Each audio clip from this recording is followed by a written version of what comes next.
நேற்று என்னால் சரியாக வீடியோ எடுக்க முடியல ஹாஸ்பிட்டலில். ஸோ 2 டேஸ் ஆன வீடியோ விலாகாக போடுறேன், நேற்று இன்றைக்கி. ஸோ வாங்க இன்றைக்கி என்ன நடக்குதுன்னு சொல்லிட்டு பார்க்கலாம்.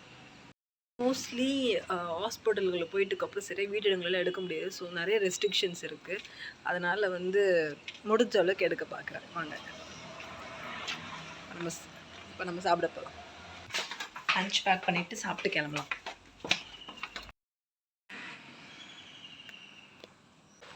இன்றைக்கி என் ஹாஸ்டலில் பிரேக்ஃபாஸ்ட் பார்த்திங்கன்னா பொங்கல் காமிச்சிருப்பேன்.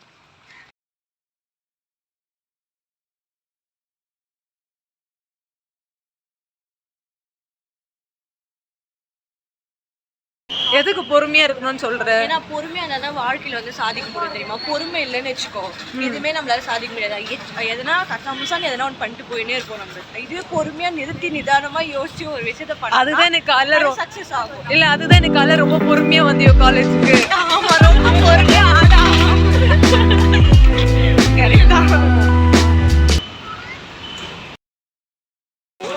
சூப்பர் ரீ. எங்கே இருந்தது? அங்கே இருந்ததா?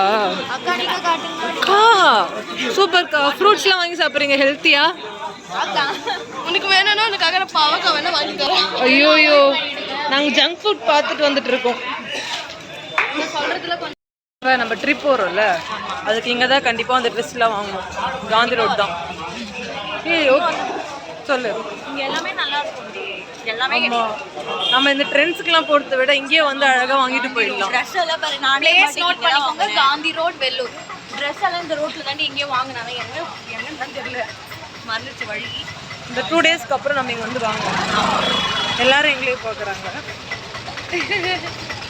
ப்ராஜெக்ட் முடிச்சுட்டு ரொம்ப டயர்டாக இருந்துச்சு. ஸோ எதனா ஸ்நாக்ஸ் சாப்பிட்டு போகலான்னு நாங்கள் கடைக்கு போயிட்டோம். சுற்றி பார்த்தோம் என்ன வாங்கலான்னு சொல்லிட்டு. ஸோ கடைசியாக நாங்கள் எங்களுக்கு ரொம்ப ஃபேவரட்டான ஸ்நாக்ஸ் தான் வாங்கினோம். பப்ஸ் தான் வாங்கினோம். ஸோ அப்படியே பப்ஸ் சாப்பிட்டு வீட்டுக்கு போயிட்டோம். அண்ட் தேங்க்ஸ் ஃபார் வாட்சிங் அண்ட் கீப் சப்போர்ட்டிங் காய்ஸ். இன்னொரு புது வீடியோவில் பார்க்கலாம். Tata, bye bye.